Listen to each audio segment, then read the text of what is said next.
근데 지금 서울 아파트 경매가 올라오는 것 중에 한 5건 중에 한 건밖에 낙찰이 안 될 정도로 되게 그 낙찰률도 떨어지고 있는데, 이렇게 하락장에선 경매가 기회라는 말이 무색하게 오히려 경매가 좀 이렇게 외면을 받고 있는 상황이에요. 왜 그런 걸까요? 지금 금리 인상이 제일 큰 것 같고요. 그러면서 이제 지금 사실 물건들은 시장이 계속 앞으로 당분간은 제 생각에는 더 쌓일 겁니다. 지금도 상당히 지금 많이 쌓여 있긴 한데, 지금 이게 소화가 안 되고 있죠. 지금 전체 100%에 지금 얼마 전에 기사를 보니까 27%?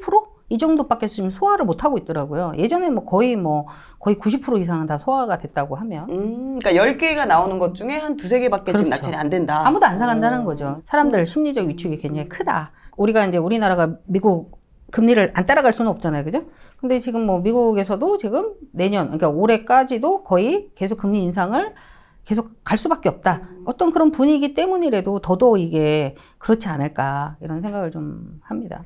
지금 경매에 관심 되게 많은데 그만큼 좀 접근하기가 좀 어렵고 좀 부담이 된다고 생각을 하시는 분들이 많아요. 그럼 일단 좀 어떤 식으로 경매가 이루어지는지 단계를 좀 알려주시면 간단하게? 좋을 것 같습니다. 우리가 이제 일단 한번 그냥 간단하게 경매에 대한 선입견을 좀 이렇게 이야기를 하면 몇 가지가 있어요. 돈이 많아야 되냐.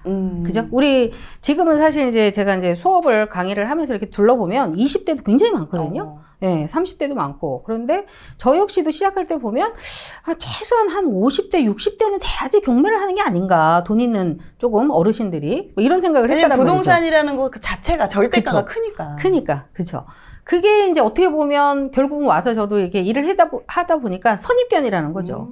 그래서 돈이 많아야 된다. 또는 그 집에 재수가 없으니까. 그래서 지금도 가끔가다 제가 낙찰받고 이게 부동산에 이렇게 물건을 내놓으면, 거기 경매 나오는 집이잖아요. 그 재수 없는 집이니까 좀 싸게 파세요. 이렇게 부동산님들이 얘기를 하는 경우가 있어요. 그래서 뭔 재수가 없어. 약간 좀 기분이 나빠요. 그러니까 내 물건을 약간 평가절하하는 듯한 느낌이 드니까. 그런 거라든지, 또는 그 수업을 들어오시는 분들이 조용히 와서 알리지 않고 와서 수업을 듣는 분들이 많아요. 그래서 왜 이렇게 주변에 안 알리고 약간 몰래 와서 수업을 들으세요? 그러면 수업 들으러 간다고 하면 자기 쳐다보는 눈빛이 좀 다르대. 남의 이제 눈에 이제 피눈물 나게 만들어가지고 이제 네가 돈벌이를 하려고 하는 거구나. 이제 갈 때까지 네가 갔구나. 이런 눈빛으로 본다는 거야. 그러니까 경매라는 거는 상대방 그 채무자가 은행이나 이런 원금이나 이자, 대출을 받고 못 갚으니까 경매로 나올 수밖에 없는 어떤 시장의 어떤 원리죠. 그거를 갖다가 내가 망하게 한 건 아니잖아요. 그렇죠. 그러한 부분들을 낙찰자가 사실 어떻게 보면 해결자예요. 정리자. 자, 경매 왜 나오는 걸까? 정말 안전할까? 이렇게 했는데, 저 감정가가 제 1억 5천이에요. 제가 그냥 아파트, 그냥 조그만한 아파트라고 합시다. 네. 자, 감정가 이꼴 그냥 시세라고 그냥 봐주세요. 네. 시세.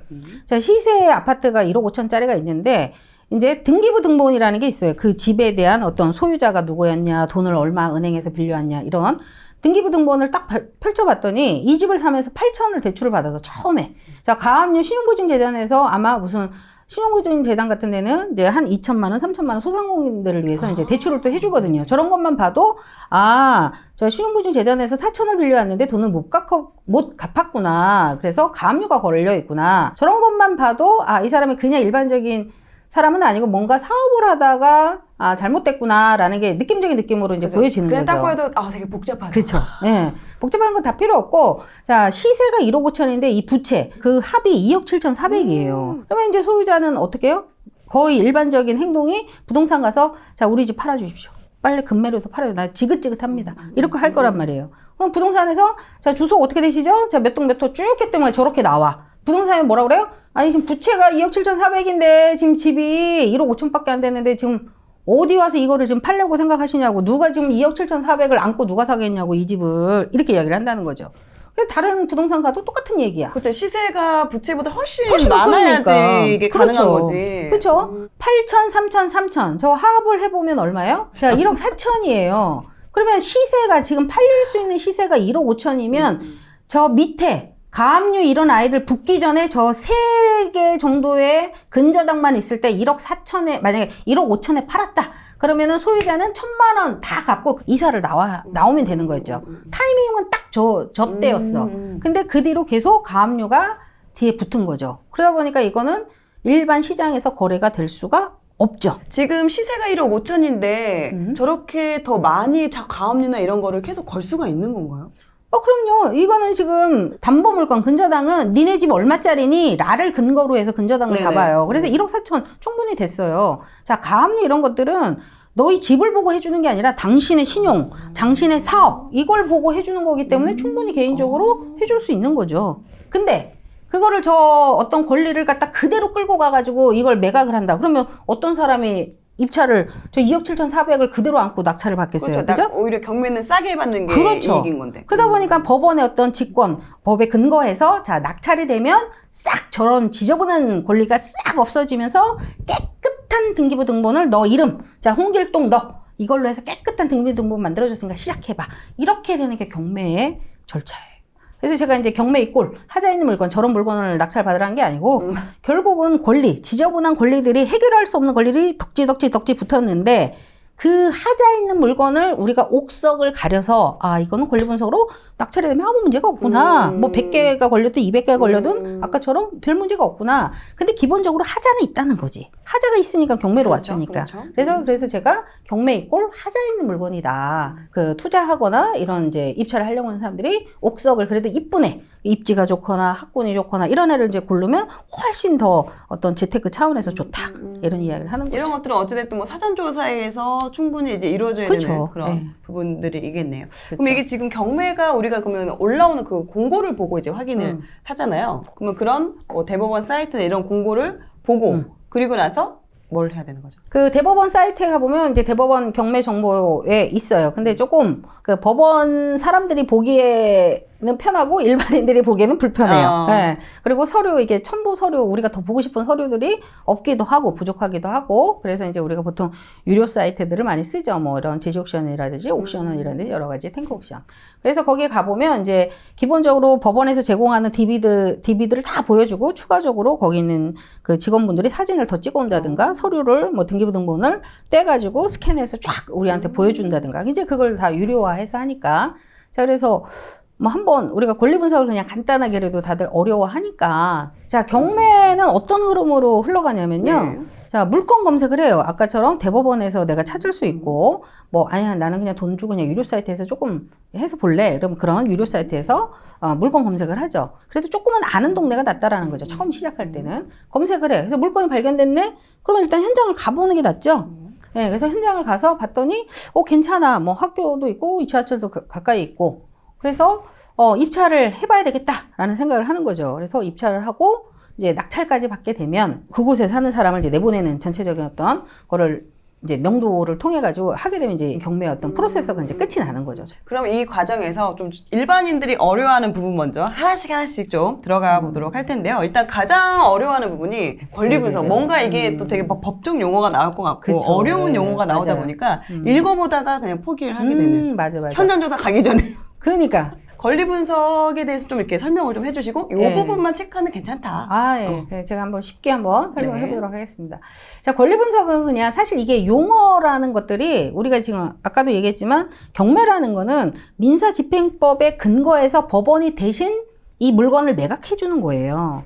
그죠? 그러다 보니까 민사집행법에 근거했는데 이게 법이다 보니까 용어 자체가 법률적인 맞아요. 용어가 있을 수밖에 없어요. 이게 말들을 왜 이렇게 어렵게 하는 거야? 그냥 그 직관적으로 딱 하면 되지. 그럼 확 와닿거든요. 와닿는데 무슨 명도야, 명도는. 일부러 허들을 하여튼. 높이려고 저러나 봐. 그러니까. 그래가지고 하여튼 그런 거예요. 그래서 그래도 그냥 어쨌거나 내가 만든 건 아니고 뭐 그래도 알아야 되니까. 그죠. 국가에서 만든 법인데 뭐 어쩌겠어요. 그죠? 해야지. 그래서 보면 자 권리 분석 그냥 쉽게 말해서 자 법률적 경제적 하자를 미리 체크하는 것을 이야기를 한다. 그게 무슨 소리냐? 법원에서 이제 경매를 낼 때는 매각 명세서라든지 뭐 감정평가서 이런 것들을 이제 우리한테 제공을 해요. 왜? 자기네들이 이제 이 경매를 갖다 대신 매각을 해줘야 되는데 우리 코크드리님한테 자, 네가 알아서 느낌적인 느낌으로 알아서 입찰해봐. 아무것도 안 주고 그거 어떻게 하겠어요, 그죠? 예, 그러다 보니까 뭐 여러 가지가 매각 명세서라든지 여러 가지를 제공을 하긴 하는데 너무 어렵다는 거죠. 그래서 그러니까 서류를 체크를 좀 해보는 어떤 지식적인 거. 그다음에 두 번째는 현장에 갔더니 사진에는 분명히 괜찮아 보이는데 현장에 갔더니 뭐 지붕이 다 내려앉고 뭐 누수가 뭐 철철철철 한다든가 이러면은 어떤 경제적인 또 하자가 있는 그렇죠. 거예요. 그래서 그다음에 현장이나 이런 것들을 같이 합쳐서 문제가 있을지 없을지 전체적으로 토탈적으로 체크를 하는 것을 사실 이제 권리 분석이라고 하는 거예요. 한번 들어가 보면 한 4단계 정도로 이렇게 할 수가 있는데요.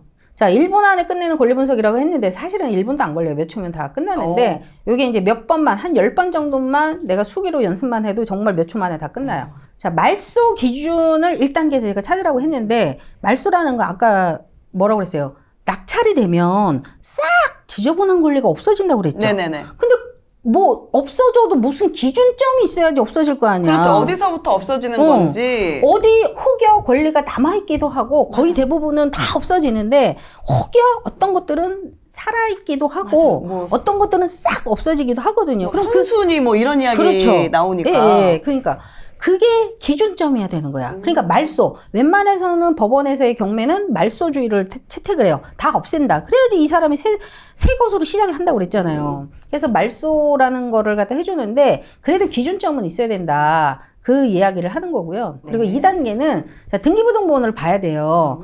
이 집이 누가 살았고 돈을 얼마 빌려왔고 뭐 이런 것들을 한번 파악을 하는 거 뒤에 이야기를 해볼게요. 그다음에 3단계는 그 안에 점유자 임차인이 살 수도 있고 소유자 즉 채무자가 살 수도 있잖아요. 그 사람들이 이제 현장에 가서 누가 살고 있는지 조사해 볼 수도 있고 서류상에서도 이제 나와 있죠. 뭐 법원에서 여긴 채무자가 산다, 임차인이 산다 이렇게 기본적인 거는 이야기를 해줍니다. 그런 것들을 보고 이 사람이 문제가 있는 사람인지 없는지도 체크를 해봐야 되는 거고 그리고 이제 법원에서 매각 물권 명세서 주면서 야 이런 거는 주의를 하십시오. 만약에 네가 주의를 제대로 안 했으면 이거는 네 책임이다. 이런 식으로 이제 어떤 주의사항을 써놓는단 말이에요. 그래서 저 한 4가지 정도로 이제 통합을 해서 체크를 하면 권리 분석은 다 끝이 납니다. 자, 말소 기준점. 어떤 기준점을 가지고 싹 말소가 된다고 이야기를 했잖아요. 네. 그 기준점이 저 5가지예요. 근저당, 가압류, 압류, 담보가 등기, 경매 개입 등기, 선순위 전세권. 제일 많이 나오는 게 1번, 2번이에요. 뭐 3, 4, 5번도 저걸 애워놓으면 좋겠지만 나는 머리가 별로다. 이러면 그냥 핸드폰으로 찍든지 아니면 적어놓고 그냥 맨날 권리 분석할 때마다 저 5가지 중에 누가 먼저 나오는지만 체크하면 되는 거예요. 제 밑에 제가 뭐라고 썼어요? 자, 말소 기준 권리. 위 권리 중 5개 중 맨 앞에 나와 있는 권리가 말소 기준점이 된다. 이렇게 제가 써놓은 거예요. 네네. 자, 말소 기준점이 제 가운데 걔를 기준점으로 웬만해서는 제가 뭐라고 했어요? 법원의 경매는 말소를 다 없애주고 깨끗한 등기부등본을 낙찰자한테 주는 네네. 거를 한다. 네. 근데 어쩌다가 권리가 살아있는 말소 기준점보다 위에 있는 아이들이 인수가 있어요. 이런 것들은 좀 주의를 하셔야 되는데 일단은 제가 봤을 때 초보자들은 저런 거 이렇게 해석이 안 되는 저런 것들은 보면 가끔가다 빨간 글씨로 나오거든요. 빨간 글씨는 아직 초보자들은 조금 힘드니까 그래서 굳이 저렇게 인수되는 빨간 글씨를 들여다볼 필요는 없다. 내가 봤을 때. 지금 일단 표로 봤을 때는 저 네. 표 네모 박스에 말소 기준 권리 빨간색 그 위에 있는 일반 권리는 어쨌든 우리가 책임져야 되는 거고 그쵸. 낙찰자가 그쵸. 그 밑에 있는 파란색 일반 권리는 아무리 수백 다 개가 이제 있어도 말소가 돼 버린다. 그렇죠. 웬만한 거 다 말소가 되는 게 90% 이상이다. 근데 그 저는- 위에 뭐가 있는지 여부를 확인해야겠네요. 그렇죠. 근데 그것도 매각명세서에 빨간 글씨나 유리 옥션에 빨간 글씨로 써져 있어요. 주의하세요라고 아니면 뭐 선순위 임차인 뭐 아니면 무슨 유치권 이런 식으로 써져 있는데 그래서 이게 이제 등기사항 전문증명서라고 이야기를 하는데 우리 입에는 아직까지는 사실 등기부등본이 네, 그게 더 와닿네요. 네. 입에 더 많이 붙어 있어요. 네. 그죠? 저 이제 이름이 이제 바뀐 건데. 제가 보면은 이제 이 등기부등본이 이 집에 대한 역사를 다 써놓은 게 이제 등기부등본이에요. 그래서 내가 월세를 살든 전세를 살든 자가든 이 등기부등본은 다 주소만 있으면 다 있다. 그래서 이제 뭐 표제부, 갑구, 을구가 있는데 표제부는 일단 무시하더라도 자, 권리 분석을 할 때는 저렇게 위에 갑구라고 제가 써놨잖아요. 네. 그래서 보면 그 빨간 글씨 전체적으로 줄이 쫙 까져 있는 것들은 그냥 무시하시면 돼요. 저 2번 같은 경우는 가압류인데 다 빨간 글씨로 돼 네네. 있죠. 그런 건 그냥 권리가 죽었다는 거예요. 그래서 신경 쓰지 말아라. 삭제. 뭐 이런 거예요. 그리고 3번 같은 경우에도 뭐 2번 가압류 등기 말소에 대한 뭐 해제다. 그러니까 2번에 대한 한번 정정을 했다 이런 거에 대해서 그냥 여벌로 써놓은 거야. 그러니까 그런 것도 무시. 그래서 위에 보면 그냥 소유권 보전 1번부터 쓰시면 돼요. 빨간 글씨 무시. 그 다음에 3번도 2번에 대한 내용이니까 무시. 4번 소유권 이전. 자, 소유자 인땡철님이 이 집을 샀대요. 매매를 3억 2천. 저거 써야 돼요. 날짜. 저 접수 날짜로 쓰시면 돼요. 접수 날짜 순으로. 자, 4-1번 같은 경우에는 자, 전거라고 되어 있는데 그 주소지가 좀 바뀌었다. 그냥 읽고 그냥 무시하면 돼요. 저건 권리가 아니니까. 권리라는 건 우리 왜 압류, 뭐 근저당 이런 걸 권리라고 하거든요. 자, 5번, 6번도 압류가 있었었지만 다 줄이 거져 있으니까 무시. 그죠? 그다음에 뭐 7번도 뭐 그냥 써져 있으니까 그냥 무시. 전 권리가 아니니까. 8번도 무시. 자, 9번도 강제 경매 결정. 옛날 18년도에 뭐가 있었었나 봐요. 그랬는데 지금 줄거져 있으니까 그냥 무시. 신경 쓰지 마세요. 10번도 무시. 11번도 그냥 내용 무시. 적었으니까 11, 12 다 무시. 13도 무시. 그죠? 14번도 뭐 해제한 거 그것도 무시. 15번도 무시. 그죠? 자, 그래서 자 18번도 그냥 뭐 그런 별 의미 없는 거니까.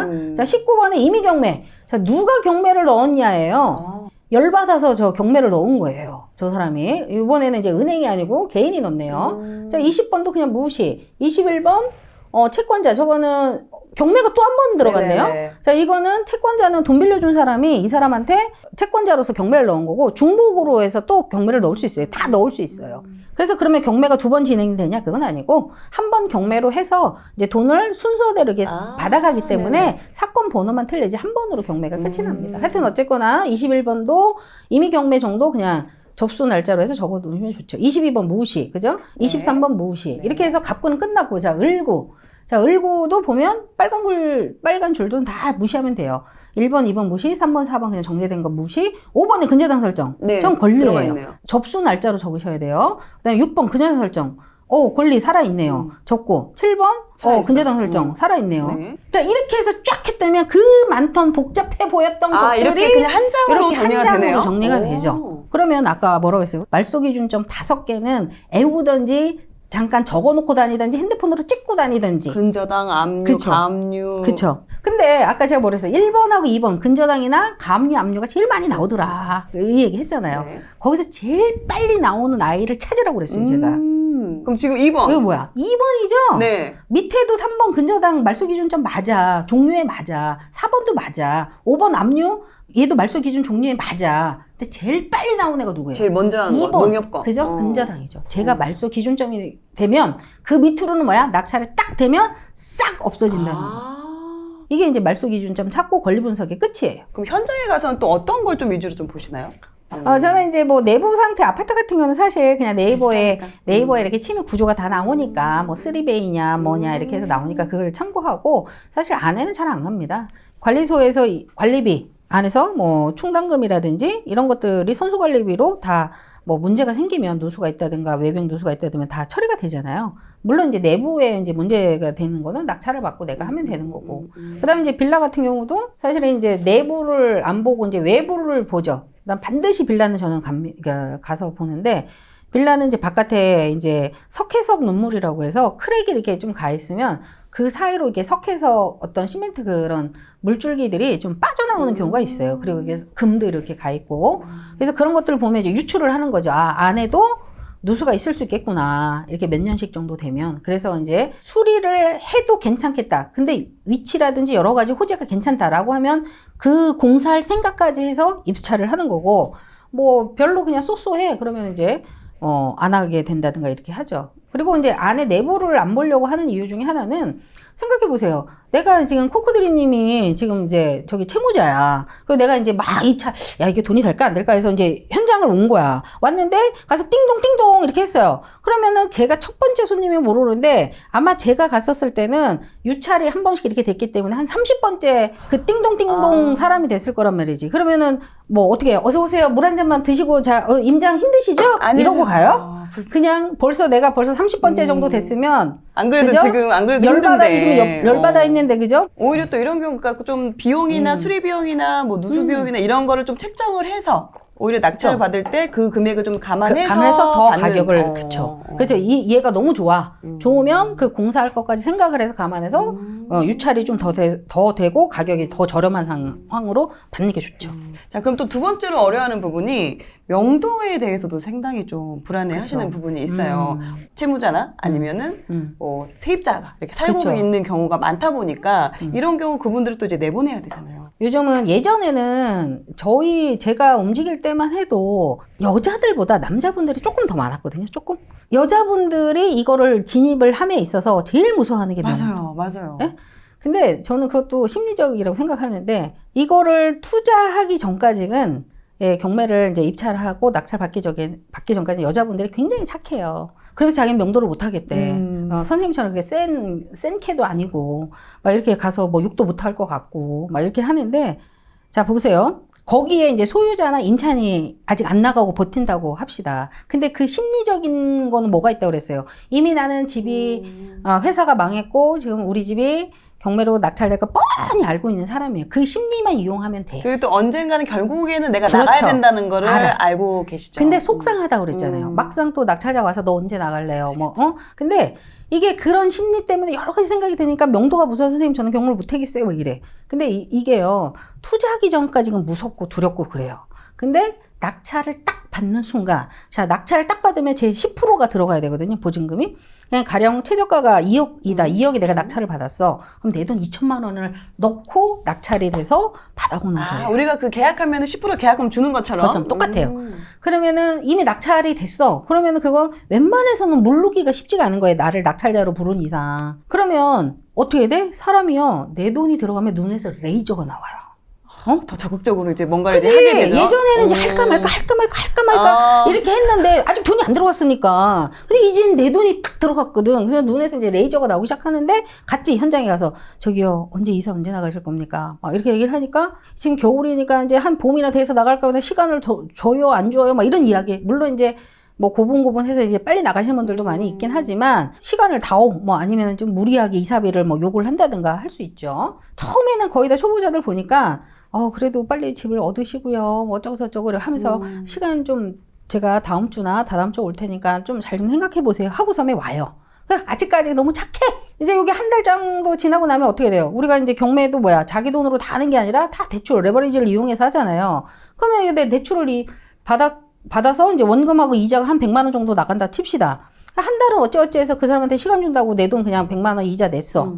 그러니까 서류상은 내 집이 됐는데 아직 거기에 옛날 주인이나 임차인이 살고 있어. 일단 행정상으로 내 서류 내 집이 됐잖아요. 근데 거기 있잖아. 그래도 기간을 드렸는데도 계속 안 나올 생각하잖아요. 결론은 그만큼 사람들이 더 적극적으로 된다. 내 돈이 들어가면 적극적이지 아니 되겠어요? 그리고 그것도 나는 선생님 말처럼 그렇게 과하게 하지도 못하겠어요라고 한다고 하면 법원에서 매각을 해주는 거잖아요. 주체적인 게 법원에서 해주는 거예요. 그래서 법원에다 수수료를 일정량 수수료를 주면 인도명령하고 강제집행 대신 해주는 걸 해줍니다. 그래서 낙찰을 받는 순간 모든 것의 편은 다 내 편, 낙찰자의 편으로 움직여지지 그 상대방이 채무자의 편으로 움직이지 않아요. 그래서 아까 제가 이제 웬만하면 그래도 사람과의 이야기니까 서로 설득해서 좋게 이렇게 해서 사실 제가 한 120건 넘게 해서도 강제집행 유일하게 한 번 정도 해보고 120건 중에 한 번이요? 한 번도 안 해봤어요. 그런 방법들이 이미 또 법적으로 있죠. 보장이 그럼요. 돼 있으니까 물론 그 전에는 이제 협의를 해봐야 해보지만 되고. 이런 경우 있잖아요. 보통 막 이사비를 요구하는 경우가 있잖아요. 네. 그것도 뭐 관례적으로 뭐 또 이사비를 또 준다 이런 이야기가 많이 나오는데 그 이사비라는 게 또 보통 얼마 정도 줘야 되는지 이것도 잘 모르겠더라고요. 실제적으로는 우리가 낙찰을 받을 때 가장 많이 지출되는 비용 중에 하나가 이 이사비예요. 보통의 경우는 가장 실무에서 많이 이제 그 상대방들이 요구하는 금액은 한 200에서 300을 제일 많이 요구하고요.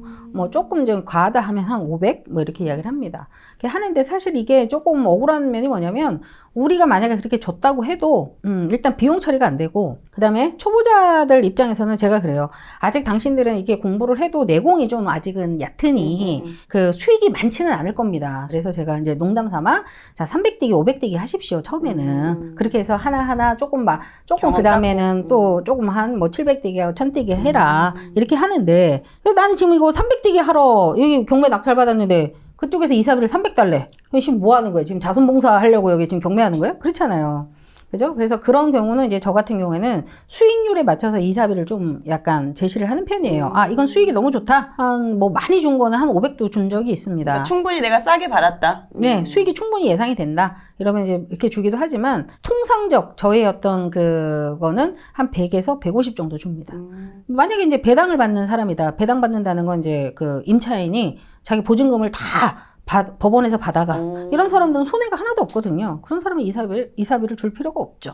네, 그래서 그런 거는 이제 그 케이스마다에 따라서 완급 조절을 하죠. 그리고 이런 부분도 좀 어려울 것 같은데 그 입찰가를 또 얼마에 쓰느냐에 따라서 그렇죠. 내 수익률이 또 달라질 수가 있는 거고 그렇죠. 또 낙찰을 받냐 안 받냐 이렇게 또 기준이 될 수가 있는데 혹시 입찰가를 쓸 때 그런 뭐 노하우나 이런 게 있으신가요? 있죠. 입찰가 산정하기 전에 양도세를 제가 잠깐 바뀐 양도세를 좀 알려드릴게요. 요번에 이제 올 23년부터 양도세가 많이 이제 완화가 됐어요. 네, 원래 네. 작년까지만 해도 70%야. 그러니까는 만약에 1,000만 원을 벌었으면 700은 그냥 세금을 내야 되는 거예요. 근데 거기에 이사비 이런 것들은 인정이 안 된다고 그랬죠? 그렇죠. 그러니까 이사비 뭐 100만 원 주고 뭐 왔다 갔다 기름값 뭐 이래가지고 50만 원 주고 그러면 실제 남는 것도 없는 거예요. 그러니까 세금 내고 다 끝나는 거지. 근데 23년도부터 이게 이제 많이 완화가 돼서 양도세도 1년 미만은 45%. 그 다음에 1년 이상 되면 이제 기본세율 6%에서 45%로 가죠. 그래서 이제 또 중과세도 없어졌다. 이게 굉장히 이제 큰 메리트입니다. 그래서 이렇게 봤었을 때, 걔를 근거로 해서 저는 항상 이제 낙찰가, 입찰가를 산정을 할 때 시뮬레이션을 이제 엑셀로 돌려보고 가요. 감정가가 6억 9,500이에요. 그래서 대략 한 58% 정도, 거기에는 뭐 저 정도 선에는 낙찰이 될 것 같은 느낌적인 느낌으로 저 정도면 낙찰이 될 것 같더라고. 그러면 자, 매도가를 제가 4억 5천에 현재 시세 정도에 썼어요. 자, 그래서 지금 여기 현재는 요 기준점은 1주택자예요. 또는 2주택 정도, 일시적 2주택자 정도로 기준을 가지고 쓴 겁니다. 네. 자, 이렇게 해가지고 중개비 뭐 해고 도배 그냥 한 100만 원 정도, 뭐 저건 있을 수도 있고 뭐 안 할 수도 있고 그건 변동되는 거예요. 내가 안 하면 그냥 빵이 되는 거고. 자, 입주 청소 내 몸으로 떼우려면 빵, 시킨다 그러면 한 50만 원 그냥 잡았어요. 자, 그리고 이제 소유권 이전 관리비 뭐 이런 거 그냥 50만 원 대충 잡았어요. 자, 이자 3개월, 저기는 제가 경락자금 대출을 70%, 낙찰가의 70%로 잡았습니다. 그러니까 무주택이니까 한 70% 정도 잡아도 될 것 같다는 생각이 들었어요. 자, 이렇게 해서, 이자 한 3개월 정도, 3개월 안에 내가 팔겠다! 얘를 팔겠다라는 가정하에 이자 비용도 저게 비용으로 집어 넣은 거예요. 네. 그리고 대출 중도 상한도 한 0.5에서 한 1% 정도 있을 수도 있고 아예 없을 수도 있어요. 그런데 1% 보수적으로 그냥 잡아봤어요. 네. 1%. 그래서 명도비는 한 100만 원 주겠다. 뭐 이 개념으로. 그래서 비용 합계가 나오는 거고요. 자, 시세 차익. 내가 4억 300에 낙찰을 받아서 4억 5천에 팔았을 때 저런 비용을 딱 빼고라도 한 2,900 정도가 남는다는 거예요. 그리고 기본공제가 기본적으로 1년에 250 정도 되니까 네. 실제적으로 이제 가세표준이 한 2,690, 한 2,700 되겠죠. 2,700인데 이번 23년도부터 지금 과세표준이 1년 미만이라도 45%로 간다고 그랬잖아요. 70%가 아니라. 그러다 보니까 45% 했었을 때 양도세, 내가 집을 팔았었을 때 세금, 이거를 45% 잡았을 때 그럼에도 불구하고 사실 1,200, 자, 지방세까지 하면 거의 1,300 몇십만 원을 내야 돼요. 근데 순수익이 얼마? 한 1,300 정도. 그러면 나쁘지 않죠. 그 몇 달 만에, 한 2, 3개월 만에 1,300 정도 내는 거? 물론 내 현금이 한 1억 3,800이죠. 70% 정도를 내가 잡았기 때문에 나머지 나의 돈은 저 감정가 기준, 낙찰가 기준으로 했을 때 현금 투입이 한 1억 3,800이 네. 조금 어떤 분한테는 되게 지금 과할 수도 있지만 그래도 잠깐 2, 3개월 만에 저 어떤 구조로 판다고 하면 1,300 정도의 순수익이 나온다? 저는 나쁘지 않다고 보죠. 그래서 저렇게 1년 미만 단기 매매로 투자를 할 수도 있고 그냥 저기 보니까 호재도 있고 뭐 전세도 잘 나가는 것 같아. 조금 한 2년 정도 전세 한 바퀴 돌릴까? 이런 생각할 수도 있잖아요. 그죠? 그럼요. 네, 그래서 2년으로 똑같은 물건으로 2년으로 바꿔봤어요. 그래서 감정가, 매수가 다 똑같아요. 자, 근데 매도가가 1년 미만하고 2년 후하고 틀려요. 네. 자, 1년 미만은 4억 5천. 현재 시세를 반영해서 제가 매도가를 잡은 거고요. 그 다음에 여기에서 2년 후는 얘가 호재가 있는 지역이고 입지가 괜찮다라는 가정하에 2년 후에 3천 정도 올라갈 것이다라고 제가 잡은 거예요. 그래서 네. 4억 8천인 거예요. 얘가 이제 비조정 지역의 수도권이란 말이에요. 그러니까 비과세야. 그러니까 순수익이 5,600이야. 그럼 뭐를 선택을 해서 내가 투자를 할 거냐? 나는 그냥 단기 매도를 계속 할 것이냐? 아니야, 나는 그냥 2년 정도 전세 한 바퀴 돌리고 저렇게 비과세 세팅을 할 것이야. 라고 할 것이냐. 그러니까 본인이 선택을 한다는 거죠. 그래서 저 정도의 어떤 시뮬레이션을 돌리고 가장 여기서 핵심은 뭐냐면 매도가에 대한 확신을 가져가야 되는 거예요. 얼마의 매도를 해야지. 왜냐면 매도가에 따라서 수익이 막 그렇죠, 바뀌니까. 그렇죠. 저기 1년 미만은 제가 그냥 심플하게 그랬어요. 지금의 시세. 그냥 시세대로 나는 내가 낙찰받아서 시세대로 팔 거야 라고 잡은 거고요. 그 다음에 2년 후는 아까 그런 어떤 호재나 이런 것들이 있기 때문에 최소한 보수적으로 해도 3천 이상은 오를 것이다라는 걸 반영을 해서 제가 그동안에 그 지역을 알고 있는 그 다음에 경험치 이런 것들을 반영해서 거기다 이제 매도가를 넣은 거죠. 그래서 저는 나름의 확신을 가지고 집어넣은 건데 초보자들은 그게 제일 힘들어해요. 맞아요. 지금 특히나 시장이 좋을 때는 뭐 상관이 이 없지만. 흐름에 타서 좋아지겠지만 그쵸. 지금 시장이 안 좋으면은 그쵸. 계속 안 좋아지지 않을까라는 그런 또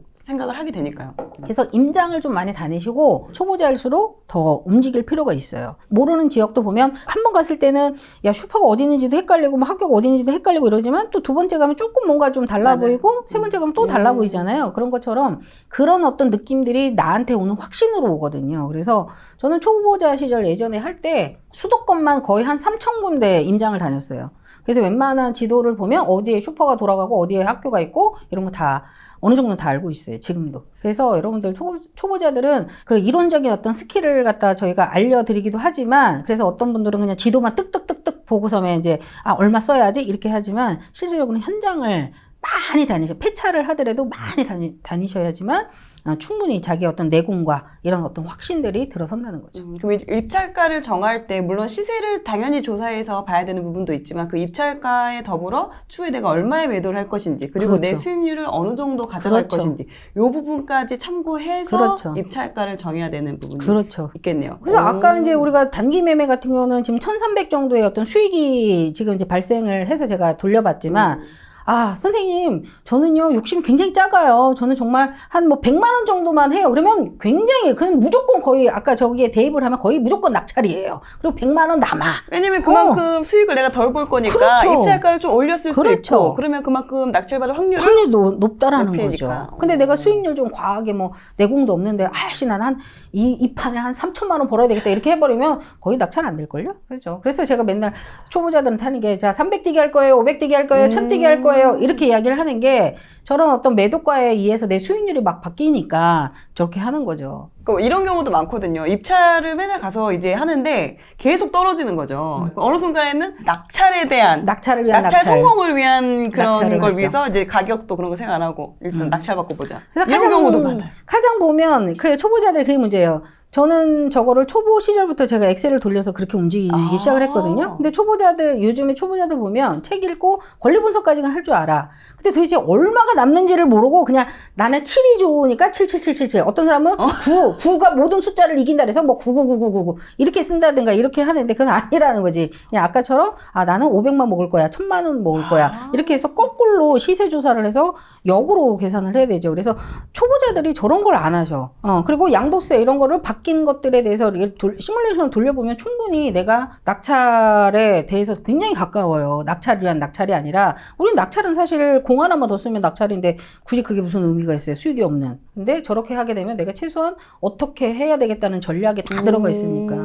특히나 지금 초보자분들은 세금까지는 생각을 못 하거든요. 그럼요. 그냥 단순히 얼마의 낙찰을 받아서 얼마에 팔겠다까지는 또 좀 더 생각해 볼 수 있겠지만 그쵸. 거기에 그 이후에 현재 또 양도세가 어느 정도 돼서 그럼요. 실제로 내가 가져가는 그 금액이 얼마인지 요 부분도 정확하게 맞아요. 좀 체크를 해야 정확하게. 되는 부분이 있네요. 그럼 이 부분 말고 좀 초보자들이 좀 많이 실수하는 부분들이 또 어떤 게? 아까 얘기한 대로 가서 뭐 숫자를 갖다가 2억에 받아올 수 있는 거를 갖다 0을 하나 더 써서 20억에 그 20억을 1등을 어떻게 얘기해 그 사람은? 실제 수강생들 중에도 그런 분들이 계세요? 있어요. 그 숫자 잘못 써가지고 그러면 법원마다 조금 틀리긴 하지만 이렇게 보통 진행이 돼요. 자 2021 타경 1, 2, 3, 4 자 보통 이제 만약 10명이 입찰을 했다 그러면 한 1, 2, 3등 정도 불러주는 데가 있고 1등만 불러주는 데가 있는데 보통 한 1, 2, 3등 불러줘요. 자 3등 자 어디에서 오신 뭐 1억 8,500 자 2등 1억 9천 자 1등 20억 자 인천에서 오신 뭐 홍길동 되겠습니다. 이렇게 딱 이 어떤 스피드로 해줘요. 그러면 사람들이 분명히 1억 8,500, 1억 9천, 1등 20억 그러면 사람들이 막 법정에서 이게 뭐야 막 이렇게 되죠. 그죠? 그러면 왜 어떻게가 나와요? 잘못 쓴 게 딱 너무 느껴지잖아요. 그죠? 단번에. 벌써 1억 9천에서 갑자기 20억으로 확 올라갔잖아요. 그럼 옹성옹성 잘못됐다는 걸 다 하는 거야. 이거 뭐 박수를 쳐줄 수도 없어. 근데 그거를 법원에서 잘못했을까요? 본인 그 입찰자가 잘못했을까요? 입찰자죠. 입찰자가 잘못했으면 그 보증금 만약에 보증금 10% 내야 되잖아요. 10% 2천만 원이다. 안 돌려줘요. 입찰자 네가 잘못했기 때문에 그런 돈들이 1년에 몇백억이 돼요. 그래서 그런 분들도 있고 한 2억 3천 뭐 600이다. 근데 3자 왠지 법정이 같으면 사람들이 막 우글우글해서 사람들이 다 내 물건에 다 입찰한 것 같은 느낌적인 느낌이야. 아이씨 그러면 2억 3,600을 쓰는 게 아니라 거기다가 3을 8로 이렇게 해가지고 옆에 눈사람 하나 더 그리면 되잖아요. 그러면 그렇게 했다 귀신같이 이걸 다 법원이 다 잡아내요. 그래서 1등이 돼도 다 탈락.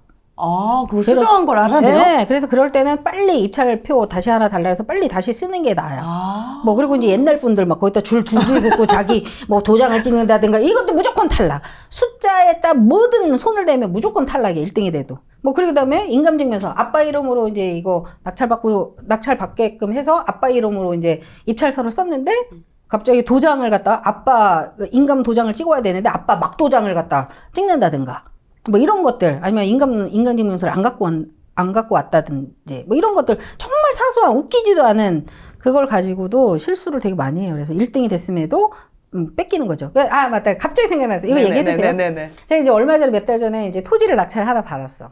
아유, 그냥 이거는 뭐 되면 되고 말면 말고 그래서 되게 저렴하게 썼어요.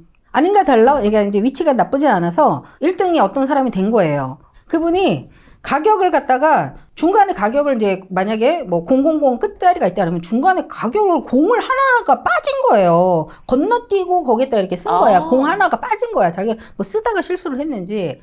그분이 1등이었는데 안 된 거지. 그래서 2등의 사람이 이제 1등으로 올라가요. 그래서 2등이 이제 누구 또 됐어. 홍길동 씨가. 그래서 2등, 자, 이거 나오세요. 해가지고 했는데 또 그분은 아까 얘기했듯이 그 숫자를 갖다 살짝 자기 좀 진하게 쓴다고 거기다가 조금 더 진하게 위에다 이렇게 한 거야. 거기서 또 탈락. 그래서 나 3등이었거든요? 갑자기 제 이름을 부르는 거야. 그래서, 예! 이러고서 딱 갔더니만, 자, 엄청 가격 차이가 나는데 제가 1등이 됐어요. 3등이 1등으로 올라간 거지. 그래가지고 내가 별 희한한 또 저기를 겪었다 이러면서 뭐 좋았죠. 뭐 어쨌거나 되게 싸게 낙찰받았어. 왜냐면 기대는 안 하고 그래도 되면 너무 좋겠다. 되면 좋겠다 했는데 이게 그러니까 그분들이 잘못하는 바람에 실수하는 바람에 네. 그러면 이제 이게 계속 올라가거든요. 이런 부분은 상당히 조심해야 된다. 되게 그렇죠. 사소해 보이는데 그러니까 현장 조사랑 막 그런 거 되게 힘들게 다 해놓고 요런 그런 입찰표 쓰는 거에서 잠깐 실수해도 이게 다 그전께 다 수포로 돌아가는 상황들이 많은. 지난 상승장만 봤던 분들은 지금 이렇게 180도 달라진 이런 하락장의 모습을 보고 좀 당황스러워하는 분위기인데요. 그러면서 이제 부동산은 끝났어. 이런 이야기도 요즘 또 많이 나오고 있어요. 난 부동산 쳐다도 안 볼 거야. 막 이런 이야기가 나오고 있는데 그럼 콩콩나리님은 이런 분들께 좀 어떤 이야기를 해줄 수 있을까요? 그럼 뭐 저도 잘 몰랐을 때 주변에서도 그랬고 저 역시도 이 부동산 모를 때는 야 그런 걸 왜 하냐 막 이러면서 부동산은 떨어질 것이다. 맨날 저도 그런 쪽에 부정적인 측면에 한 사람이었는데 부동산 여러 파트가 있잖아요. 뭐 금매도 있고 뭐 재개발 이런 것도 있고 그러지만 낙찰을 받아서 이걸 여러 가지 이용할 수도 있어요. 시세 차익을 이용할 수도 있고 뭐 저 같은 경우는 상가나 이런 거를 받아서 아니면 시골에 이런 집들을 낙찰을 받아서 사업하고 결합을 해서 이걸 갖다가 월세에 대한 어떤 파이프라인을 갖다 만든다든가 이런 형태로 해서도 하고 있거든요. 그래서 저는 상당히 이 경매가 너무 좋다. 배워놓으면 웬만해서는 거의 평생 먹고 살 기술은 가지고 가지 않냐. 왜? 우리는 죽을 때까지 어쨌거나 먹고 자고 싸고 하는 거는 집에서 해야 되잖아요. 그죠? 네, 그래서 충분히 배워놓을 필요가 있고 지금이 정말 적기예요. 저는 지금이 정말 적기라서 오히려 이제 장이 조금 상승장이 올라갈 때 우리가 이렇게 미리 공부해 놓고 낙찰을 받아 놓은 거에 대해서 시장이 풀어놨을 때 충분한 어떤 시세 차익이 일어나지 않을까 싶어요, 사실은. 물론 지금 아직 지식이 없는 상태에서 바로 경매를 무언가를 투자하라는 이야기는 아니지만 그렇죠. 지금 이 경매 시장의 분위기나 이런 것들, 지역을 바라보는 관점 이런 것들을 좀 공부하기에는 그렇죠. 너무나 좋은 시기다. 네, 그리고 가격이 맞습니다. 또 떨어지고 있으니까 그 안에서 기회를 잡을 수 있어서 좋은 시기다라고 말씀을 해주신 것 같습니다. 부동산에서 떠나가지 말고 관심을 계속해서 가져야 된다라고 정리해볼 수 있을 것 같습니다. 지금 또 제가 알기로 지금 저희 월브닷컴에서 또 콩콩나리님의 그런 이런 여러 가지 그런 투자 노하우, 뭐 경매뿐만 아니라 이렇게 또 이제 사업까지 연계시킬 수 있는 그런 노하우에 대해서 또 알려주시는 걸로 알고 있는데 그 강의를 들으면 어떤 분들이 좀 도움을 많이 받을 수 있을까요? 일단은 뭐 그냥 사실은 이제 어떤 초보자들의 기초적인 형태의 어떤 그 진입장벽을 조금 이제 허물어라. 이게 경매가 두렵지 않다. 이런 걸 위주로 많이 했고요. 근데 일단 제 수업을 들으면 일단 자신감, 스스로한테 자신감이 생겨야지 뭔가 행동을 하잖아요. 그죠? 그래서 제 수업을 듣거나 제 책을 보면 할 수 있다. 그리고 저 역시도 그때 상황이 굉장히 안 좋았었어요. 뭐 돈도 하나도 없었고 아이들은 아이들대로 되게 어렵고 암 치료를 받으면서 이렇게 다녔고 했기 때문에 여러분들도 아마도 그래도 저보다는 최소한 조금 더 형편이 더 낫지 않을까에 대한 생각을 좀 해봅니다. 그래서 일단 저는 그래요. 되게 우스갯소리긴 하지만 일단 해봐. 아님 말고. 일단 해보는 거예요. 안 하는 것보다 훨씬 낫거든요. 그래서 여러분들 좀 초보자일수록 난 아무것도 모르는데 아니야 배우시면 돼요. 배우시고 하시고 영희 엄마 따라서 철수 아빠 따라서 그런 묻지마 투자하지 마시고 공부하시면서 투자하세요. 네. 그럼 그 쿵쿵나리님의 강의에서 좀 더 구체적으로 좀 어떤 내용들을 배울 수 있을까요? 사실은 이제 우리가 오늘은 이제 시간이 많지 않아서 그냥 약간 그 흘러가는 어떤 그런 형태로 이야기를 했지만 실질적으로는 좋은 입지, 부동산은 가장 큰 핵심이 입지예요. 그 입지고 그런 입지를 어떻게 볼 수 있느냐. 뭐 그냥 뭐 우리 집 옆이니까 좋아 이게 아니라는 거죠. 그래서 조금 더 전문가적인 형태로 여기가 좋은 입지인지 그리고 특별히 어떤 호재나 이런 어떤 것들을 이용해서 수익이 충분히 나올 수 있는지 여부를 조금 더 디테일하게 들어가서 볼 수가 있고 또 현장을 갔다 오는 거에 대해서 제가 또 충분히 또 피드백을 합니다. 이런 부분은 잘못됐고 이런 부분은 조금 더 체크를 하셔야 되고 이런 부분은 잘하셨다. 그래서 제가 이제 전문가의 입장으로 또 피드백을 하니까 본인의 어떤 그 초보자의 어떤 그 실력과 전문가의 어떤 그 피드백을 받으면서 굉장히 많이 이제 이 안이 채워지는 거죠. 그래서 그런 부분이 가장 좋다고 할 수가 있고 아무래도 지금도 현재 실전으로 굉장히 많이 뛰고 있는 사람이라서 웬만한 여러분들이 모르는 거 다 이야기하면 거의 100% 다 이야기해 줄 수 있다. 뭐 이런 것들이 사실 가장 큰 장점일 것 같습니다. 또 지금의 시장에서도 여전히 낙찰을 받고 계시고 뭐 토지뿐만 아니라 주택뿐만 아니라 지금 여러 가지 물건에서 낙찰을 받고 그런 성과를 내고 계시기 때문에 그런 노하우들을 또 많이 알려주실 것 같습니다.